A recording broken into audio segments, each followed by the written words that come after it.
Hello everyone and welcome to MUCAR How-To videos, where today I'm going to be reviewing the MUCAR Emergency Starter Power.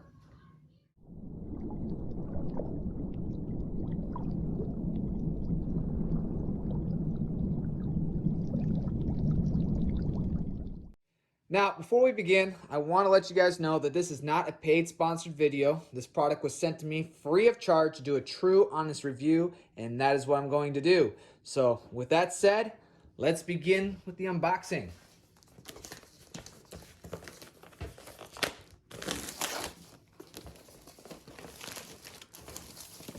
All right, so before I open her up, let's look at the box.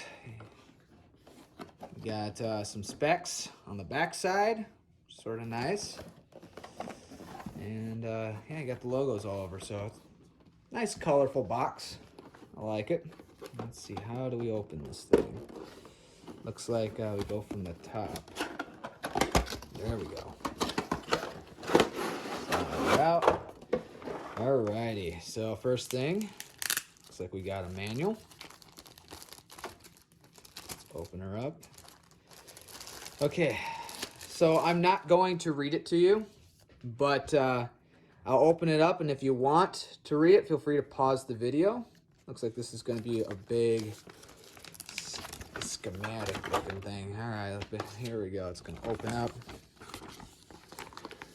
Alrighty, so there's that.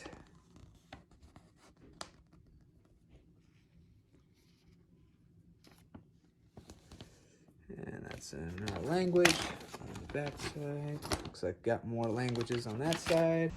And here's a quick look at the quick start manual.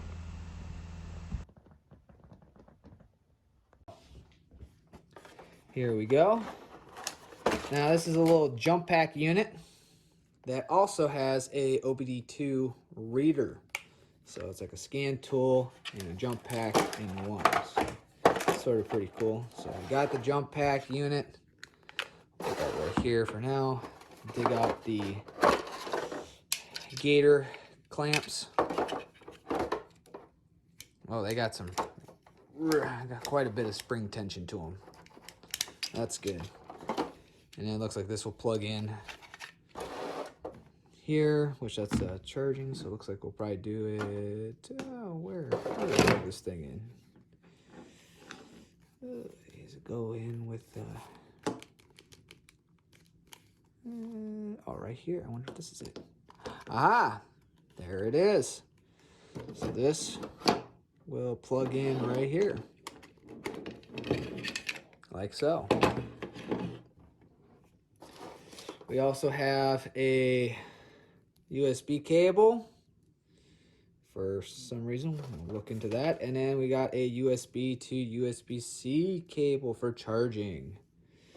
So with that said, it looks like that's everything. And it looks like this thing's fully charged. So let's go test her out. To begin, our first test is going to be to test out the jump pack feature. I have disconnected the battery inside the vehicle and have hooked it up straight to the jump pack. This is a great way for me to perform a stress test to see how many times I can start the vehicle off this unit. By disconnecting the battery, I'm able to replicate an extremely low voltage battery. Because of that, I'm going to need to select the boost feature on the side of the clamps. This enables more power from the jump pack to be supplied to the vehicle, allowing it to turn over.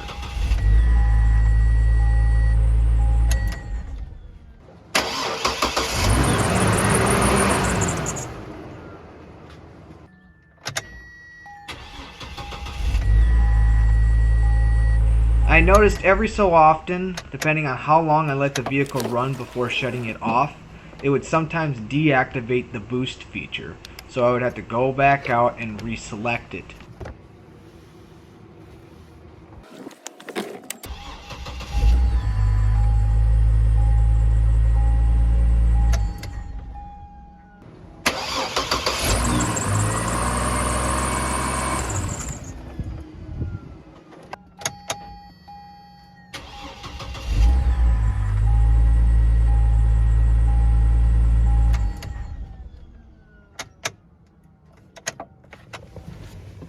For our next test, we're going to be testing out the OBD2 reader.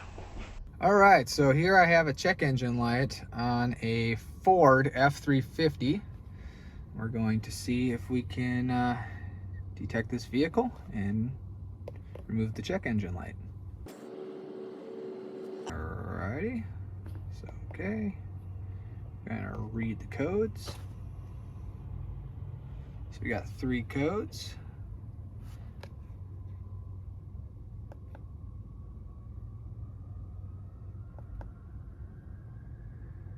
Not in database. Well, that's sort of nice that, you know, they don't have any of them already in the database, but I do have the codes. So let's see if we can just clear them. Ignition on, key off. Yep.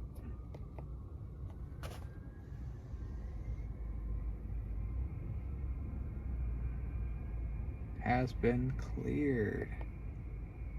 Alright, well, we will see if that's true. And it cleared it. Alright, let's... Okay, so here I'm going to take some time to go through all the different systems, or I should say different features you have in the scan tool. So I have it hooked up to my Dodge Ram 1500 right now, and we're going to go over and look at the readiness feature. So let's select that, and here it pretty much just shows you all the different systems that this scan tool can detect on this vehicle. So that's sort of nice. Next we'll go to the data stream, and you can just view all the different items.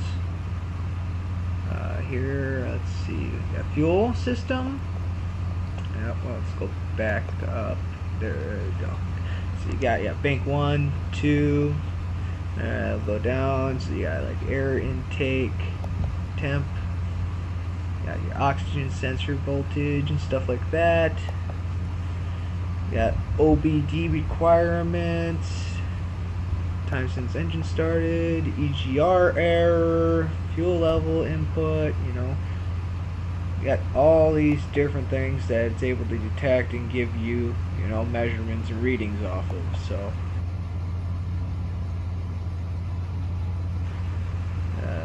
let's go back, down, let's go look at the graph, see if I can access that. Alright, select all data. Very simple basic graph. You see that the graph goes up and down, so it is doing a live read. Up a little bit.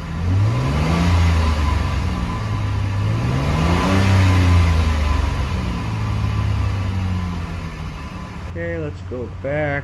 Okay, next one to evap. So what we got over here. And that didn't really want to work. Okay, let's go to the next one. Catalyst, okay. EGR monitor, bank 1. Alright, yeah, I got all these different sensors here. B1, S1, B2, S2. Got misfire count last. Okay, let me select this one. Yeah, so it gives you some stuff underneath that. Misfire cylinder, let's go to 6. Alright, yeah. So let's go to the next one. O2 sensors. Let's see. Yeah, 1, 2, yeah, let's see, test. Okay, so it gives you some readings. Go back. And then freeze frame. Yeah, so this one allows you to have some freeze frame for data, but I'm unable to do that, so there you go. Well, now that we're all done testing this product out, it's time for my favorite part of the review video, and that is the actual review. So I'll be rating this product on a 1 to 5 scale, 1 being the worst, 5 being the best, over 4 different categories. So the first category is its overall appearance. Okay, I definitely like this blue on black two-tone thing they got going on, as well as little gray accent buttons. Definitely makes it pop out way better than it just being one solid color. I also like how it fits in one hand pretty comfortably. I got fairly small hands and this thing fits real well. So it also got a little bit of weight to it, but it's a battery pack, so it's definitely fine. It's not too heavy, so yeah, it's definitely nice. I like how it's got a decent size screen right there, as well as a little battery light indicator that glows blue right there on top. So because of that, I would have to give overall appearance a 5 out of 5.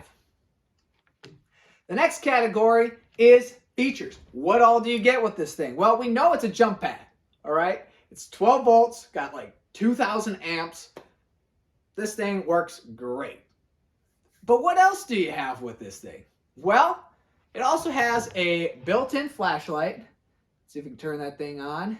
Right there, on the top. It's not the brightest thing, but it works. It also has a USB charging port, so you can charge devices off of it. That comes in handy. And it also charges using USB-C charging method. What else do you get? Well, the Gator clamps are definitely, they work great. They got tons of spring tension, so they'll clamp down on that and they won't let go. It comes with the charging cable, USB-C.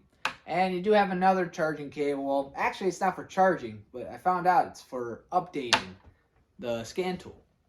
Which brings me to the most important and coolest feature. It's got a built-in OBD2 scan tool.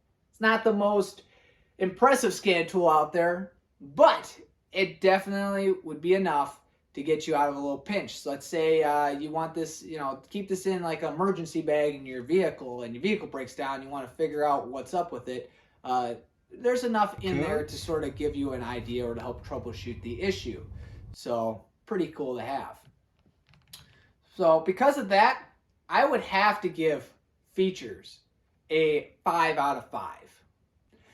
The next category is price. Well, currently they have it listed for about 160 bucks online. Yes, that sounds a little high, but when you really break it down on everything you're getting, if you were to buy a jump pack, usually those things alone will range between like 70 to 120 bucks or even higher, depending on the brand you get. That's not including the scan tool.